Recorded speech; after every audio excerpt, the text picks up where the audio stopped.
Вели надзор над спроведувањето на мерките за заштита пропишани со овој закон и превентивните и заштитни мерки пропишани со закон за промет на експлозивни материи, закон за превоз на опасни материи, технички нормативи и услови од овој вид врши Министерството за внатрешни работи. Значи тука не вика или ово или оно. Министерството за внатрешни работи врши надзор врз користењето и врз дозволите. Нормално затоа што дозволите ги издава.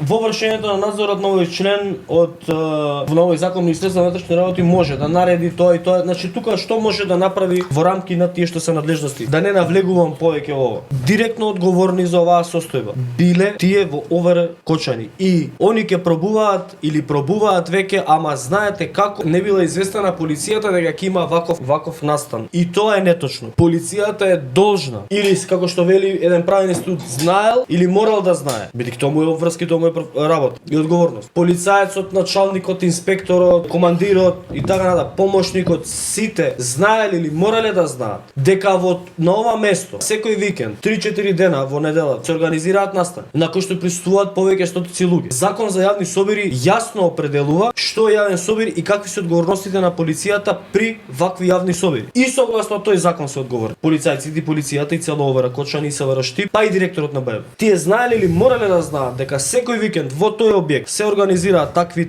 собирања. Согласно закон за јавни собири морале прво да ги спречат тие јавни собири или да ги обезбедат. Знаеле или морале да знаат дека во овој објект се користат пиротехнички средства кои што се под надлежност и под надзор на Министерството за внатрешни работи. И тие биле должни да постапат и да го спрешат користењето на пиротехнички средства. И сега ќе рече, ама они немале пријава, не биле известени, организаторот требал да ги извести. Законот за јавни собири вели, организаторот може да ја извести полицијата, ама не мора. А полицијата е должна да се грижи за безбедноста на јавниот ред и мир. Работа на полицијата е да прибира оперативни сознанија за сите настани кои што може да го нарушат јавниот ред и мир или да предизвикаат друга опасност или некое друго кривично дело. Морале да знаат. Значи имало фејсбуци, имало реклами, имало